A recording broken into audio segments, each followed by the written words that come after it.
નમસ્તે દર્શક મિત્રો, હું છું અરવિંદ સ્વામી અને આપ જોઈ રહ્યા છો કાન ખોલ કે સ્વામી ન્યૂઝ ચેનલ. આ એપિસોડમાં આપણે વાત કરીશું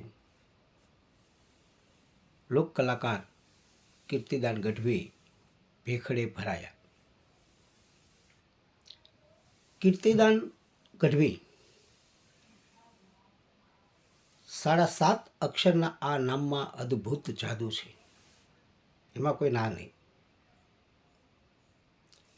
એ બહુ વિખ્યાત અને લોકપ્રિય કલાકાર છે. હમણાં એમને એક નિવેદન કર્યું, એટલે એક અપીલ કરી એમને કે ભાઈ સરકાર દ્વારા જે સ્માર્ટ વીજ મીટર લગાવવામાં આવે છે એ કોઈ રીતથી નુકસાન કરતા નથી, એટલે સ્માર્ટ વીજ મીટર લગાવવા માટે બધાએ સહકાર આપવો અને કોઈ એના માટે જુદી જુદી વાતો કરતા હોય કે અફવા ફેલાવતા હોય તો એ અફવાઓથી દોરવાવું નહીં. ટૂંકમાં એને સ્માર્ટ વીજ મીટરની તરફેણ કરતી એક અપીલ કરી, નાનકડી અપીલ. અને એનો બહુ મોટો વિવાદ થયો, સોશિયલ મીડિયામાં વધારે પડતો વિવાદ થયો.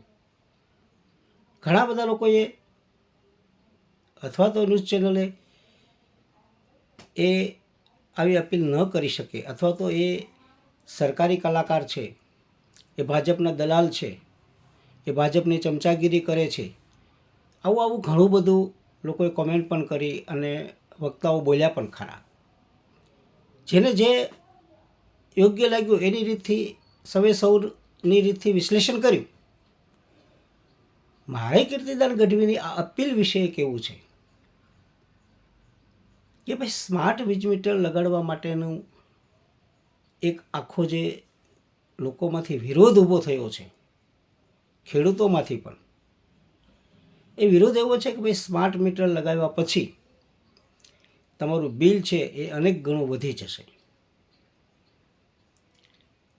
આ કારણથી સ્માર્ટ વીજ મીટરનો ઠેર ઠેર વિરોધ થઈ રહ્યો છે અને સરકાર આ પ્રોજેક્ટ બહુ કાચબા ગતિએ આગળ વધારી રહ્યો છે. ક્યાંક કોઈ લગાડવા દે છે, કોઈ નથી લગાડવા દેતું, અને ધીમે ધીમે સરકાર પણ આમાં છાશ ફૂંકીને પીવા માગે છે. એટલે પહેલાં સરકારી કચેરીઓમાં એ વીજ મીટર લગાવશે, પછી બીજે લગાવશે, પછી ત્રીજે લગાવશે, એમ ધીમે ધીમે એ સ્માર્ટ વીજ મીટર છે એ લગાડશે તો ખરા જ. લોકોનો વિરોધ કરવો એ પણ લોકશાહીમાં લોકોનો અધિકાર છે. સ્માર્ટ મીટર ફાયદાકારક છે કે નુકસાનકારક છે એ એક અલગ મુદ્દો છે ચર્ચાનો, કારણ કે એ આખું ટેકનિકલ બાબત છે અને એ ટેકનિકલ રીતથી ક્યાં નુકસાન કરે છે, શું છે એની અંદર, એના વિશે કોઈ હજુ માહિતી લોકો પાસે પણ નથી. અને સરકાર એને માટે થઈને કોઈ ક્લેરિફિકેશન સ્પષ્ટ થવું જોઈએ સરળ ભાષામાં, એવું સરકાર દ્વારા પણ કરવામાં આવ્યું નથી. એટલે લોકોમાં જુદી જુદી અફવાઓ, જુદા જુદા અભિપ્રાયો, જુદા જુદા મત વીજ મીટર લગાડવા માટે થઈને પ્રવર્તે છે. એમાં કીર્તિદાન ગઢવીએ જે અપીલ કરી એનો ખૂબ વિરોધ થયો સાહેબ. મોટાભાગના એ વિરોધ કર્યો, ઘણા એને સારી બાબત ચાહતે એવું પણ કહ્યું. મારે તમને એ કહેવું છે કે કીર્તિદાન ગઢવીએ સ્માર્ટ વીજ મીટર લગાડવાની અપીલ કરી હોય તો એનાથી ભાજપના દલાલ બની જતા નથી કે ભાજપની ચમચાગીરી કરી છે એવું માનવાનું કોઈ કારણ નથી.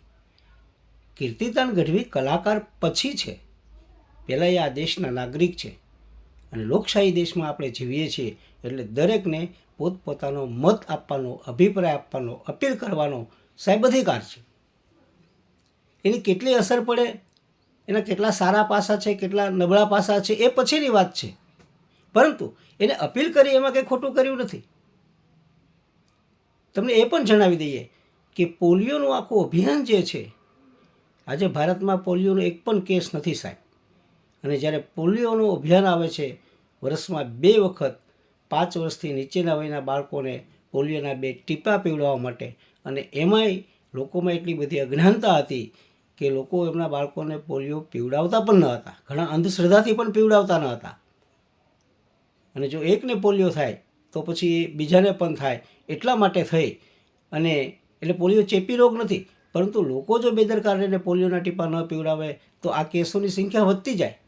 અને આવડા મોટા દેશમાં જેની વસ્તી 100-125 કરોડથી વધારે હોય સાહેબ, એ દેશમાં એ દેશને પોલિયો મુક્ત કરવો એ કાંઈ જેવી તેવી વાત નથી. સરકારી તંત્રને તો ધન્યવાદ દેવા પડે, કારણ કે એ લોકો ઘરે ઘરે જઈને બરાબર કામ કર્યું છે. કાગળ ઉપર કોઈ કામ કર્યું જ નથી. હું એના જેટલા અભિયાન આવ્યા એના મોટા ભાગના અભિયાનમાં હું સાથે રહ્યો છું, તંત્રની સાથે. તંત્ર જે મહેનત કરે છે એ ખૂબ મહેનત કરે છે, પરંતુ લોકોમાં જાગૃતિ લાવવાનું કામ કોણ કરે? એ સરકાર ન કરે.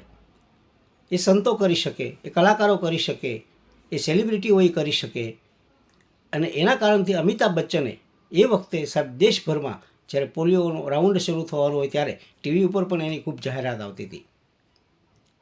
અને એને હિસાબે એક એવી જાગૃતિ ઊભી થઈ દેશમાં કે દર વર્ષે પોલિયો પીવડાવવાવાળાની સંખ્યા હતી એ વધતી ગઈ અને 100% લક્ષ્યાંક પૂરો કર્યા પછી આજે દેશમાં પોલિયોનો એક પણ કેસ નથી સાહેબ, એક પણ કેસ. એટલું જ નહીં, WHO વર્લ્ડ હેલ્થ ઓર્ગેનાઇઝેશન, વિશ્વ આરોગ્ય જે સંસ્થા છે, એને સાહેબ એનોમાં આપણી તારીફ કરી કે આ રસીકરણનું જે કામ છે, કારણ કે આપણે કોરોનામાં પણ એ જ કામ કર્યું, વ્યક્તિ દીઠ રસી આપી. પોલિયો કરતાં અઘરું કામ હતું. પોલિયોમાં તો 5 વર્ષ સુધીના બાળકોને જ પોલિયોના ટીપા પીવડાવવાના હતા, પણ કોરોનામાં તો બધાને પીવડાવવાના હતા. થયો હોય તો ભલે, ન થયો હોય તો ભલે, કોરોનાની રસી તો બધાને લેવાની જ હતી. તો એમાં પણ અવડા મોટા દેશની અંદર સાહેબ 100% કામગીરી થાય તો હું માનું છું કે વિશ્વ આરોગ્ય સંસ્થાએ તો એટલી બધી યુનોમાં ભરપેર તારીફ કરી ભારત સરકારની. આમાં સરકાર કોણ છે બહુ મહત્ત્વનું નથી, ભાજપ કોંગ્રેસની વાત જ નથી. સરકાર ભારત દેશની વાત છે કે ભારતનું તંત્ર, ભારતની સરકારે જે રીતથી આ અભિયાન ઉપાડ્યું છે એ એક દાખલારૂપ છે અને નમૂનારૂપ છે. એમાંથી બીજા દેશોએ પ્રેરણા લેવી જોઈએ. આવું સરસ કામ આપણે કોરોનામાં પણ કર્યું હતું, આવું સરસ કામ આપણે પોલિયોમાં કર્યું હતું. પણ એમાં સાહેબ જુદી જુદી સેલિબ્રિટીઓએ જે અપીલ કરી હોય એની બહુ મોટી અસર પડતી હોય છે. અને કીર્તિદાન ગઢવીએ જે અપીલ કરી છે તો એમાં એ કે ભાજપના દલાલ છે એવું માનવાનું કોઈ કારણ એટલા માટે નથી કે સાહેબ એક નાગરિક તરીકેનો એનો અધિકાર છે. કાંઈ પણ માનવું ન માનવું એ તમારી ઈચ્છાની વાત છે, પરંતુ એક કલાકારને આપણે આ રીતે ઉતારી પાડીએ એ બરાબર નહીં.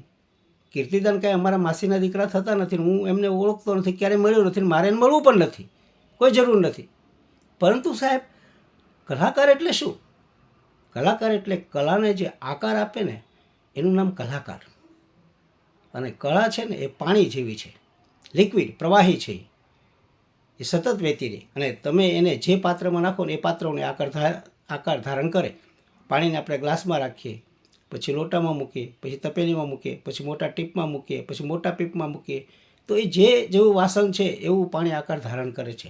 એમ કલા છે એને કલાકાર કઈ રીતથી એનો આકાર આપે છે. અને આકાર એમને નથી અપાતો સાહેબ, એમાં તો એક તો કુદરતી બક્ષિસ હોવી જોઈએ, ઉપરાંત તમે એના સાધક હોવા જોઈએ, કોઈ પણ કલાના તમે અભ્યાસુ હોવા જોઈએ, તમે એમાં રિયાઝ કરેલા હોવા જોઈએ સાહેબ. કળા છે ને એ સરસ્વતીની દેન છે ને, એના માટે થઈને ઉપાસના કરવી પડે, એક વિદ્યા જેવું કામ છે એનું. અને 64 પ્રકારની કળા છે સાહેબ. કલાકાર જે કળામાં પારંગત હોય, પણ એ કળા તો સાહેબ એને સાચવી રાખી છે. તમે વિચાર કરો કે આજના આ બધા જેટ યુગમાં, ટેકનોલોજીના યુગમાં આપણી જે લોક સંસ્કૃતિ છે, આપણું જે લોક સંગીત છે, આપણી જે લોક વાર્તાઓ છે સાહેબ, લોક સાહિત્ય છે સાહેબ, આ બધું કોણ જીવતું રાખે છે? કલાકારો, કથાકારો. એ બધા ઉદાહરણો આપી અને એ જીવંત બનાવે છે. આ નવી પેઢીને તો ખબર નથી કે શિરામણ એટલે શું એમ. આ શિરામણ શબ્દ સૌરાષ્ટ્રનો, કાઠિયાવાડનો તળપદી શબ્દ છે. શિરામણ એટલે સવારનો નાસ્તો કરવો સાહેબ. તમારે આ કોન્વેન્ટિયા પેઢીને તો કાંઈ ખબર નથી સાહેબ. કલાકારો આવું બધું એ પીરસે છે અને આપણી લોકભાષા જે છે એને જીવંત રાખે છે. લોક સંસ્કૃતિના, લોક સંગીતના એક ધરોહર છે, કલાકારો છે, ધરોહર છે. આપણે એને આ રીતથી એ અપીલ કરે એટલે વખોડી કાઢીએ એ બરાબર નહીં. હું એમની અપીલ સાથે સહમત નથી કે એ કહે છે બધું સાચું જ છે. સાચું ન પણ હોઈ શકે, ભાઈ તો સૌની ઈચ્છાની વાત છે ને. અભિપ્રાય તો લોકો આપી શકે, અપીલ તો કરી શકે, એનાથી એને ઉતારી પાડવાની કોઈ જરૂર નથી. એટલે કીર્તિદાનભાઈ જે અપીલ કરી છે એ માનવી ન માનવી એ તમારી ઈચ્છાની વાત છે. અને લોકોને એ ખરાબ હશે તો લોકો એનો વિરોધ કરશે તો સરકારે નહીં લગાડે. આ તો લોકશાહી દેશ છે. પરંતુ કોઈ કલાકાર અપીલ કરે અને આપણે એના પર તૂટી પડીએ તો મને લાગે છે કે એ એક જાતનું માનસિક દમન છે. અને એટલે જ આ વિવાદમાંથી સૌ મુક્ત થાય અને કોઈને લગાડવું ન લગાડવું એ સૌની મનસુબીની વાત છે, ઈચ્છાની વાત છે, પરંતુ એને કોઈ મોટો ઇસ્યુ બનાવવો એવો કાંઈ આ વિષય નથી.